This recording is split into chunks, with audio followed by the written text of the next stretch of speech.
नितेश राणे जी ने बयान दिया है।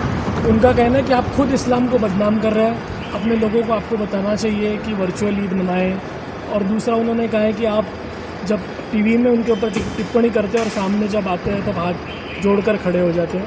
एक तरीके से आपको कल के आपके आरोप पर जवाब दिया है। देखो क्या है, इस्लाम का जो कंसेप्ट है वो एकदम क्लियर है। इस्लाम में कभी भी कहीं भी किसी पे जोर ज़बरदस्ती नहीं की गई, ना करा गया।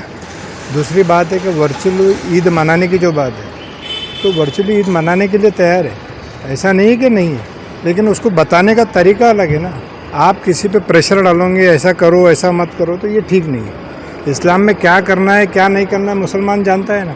जैसा हमारे समाज के जो पद्धति वो हम जानते हैं, दूसरे समाज की जो पद्धति थी वो जानता है। तो मेरे मज़हब में क्या है वो मैं बहुत अच्छी तरीके से जानता हूँ और उसका मैं फॉलो भी करता हूँ बराबर, और समस्त मुस्लिम समाज भी फॉलो करता हूँ। तो ये उनको बताने की ज़रूरत नहीं है। उनका कहना ये भी है कि जब हिंदू वर्चुअल होली खेल सकते या सादे रंगों के साथ होली खेल सकते, तो मुसलमान बिना बकरी काटे ईद क्यों नहीं मना सकते? देखिए, कभी भी किसी मुसलमान ने आपके होली के बारे में या तुम्हारा दिवाली के बारे में कभी बोला है तो बताइए। कभी मुस्लिम वो किसी के त्यौहार पे टिक्का टिकन्नी नहीं करता। मुस्लिम समाज सबके त्योहारों को अपना त्यौहार मानता है। अगर मैं तो बचपने से देख रहा हूँ कि हम लोग खुद, हमारे यहाँ दिवाली मनती थी, हमारे यहाँ खुद पटाखे फूटते थे। जैसे कि इन्होंने कहा कि एक नितेश राणे जी ने बोला है कि जब मैं उनसे मिलता हूँ तो नमस्कार करता हूँ। तो देखो, नमस्कार करना है संस्कार वाली बात है।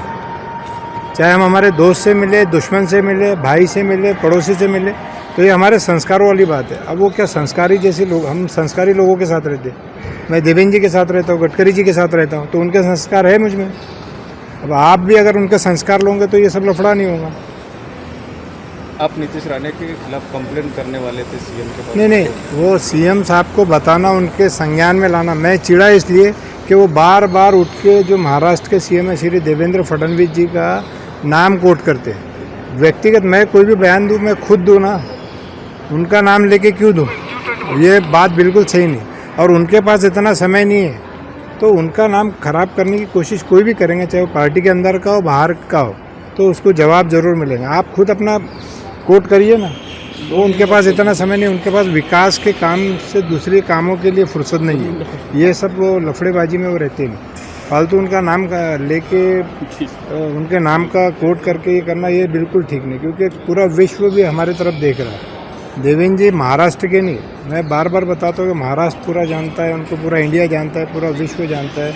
कई सारे इन्वेस्टर बाहर से महाराष्ट्र में आ रहे हैं, तो ये सब हमको सोचना चाहिए। वो बहुत बड़े पद पे, और हमारा लेवल भी नहीं उनके बारे में बात करने का। लेकिन वो अपनी बात पे कायम है, लगातार वो वही चीज़ दोहरा रहे, वर्चुअल ईद की, और सलाह भी दे रहे। नहीं, उनके सलाह की ज़रूरत नहीं है, सरकार है ना यहाँ पे। मैंने बोला ना, इस्लाम का कंसेप्ट है कि जो प्रदेश में, जो जहाँ पे जिस देश में रहते हैं वहाँ का कायदा मानना, कायदे को डिनाई कोई नहीं कर रहा। और ऐसा नहीं है कि मुस्लिम समाज ही नॉनवेज खाता है, सभी समाज खाते हैं।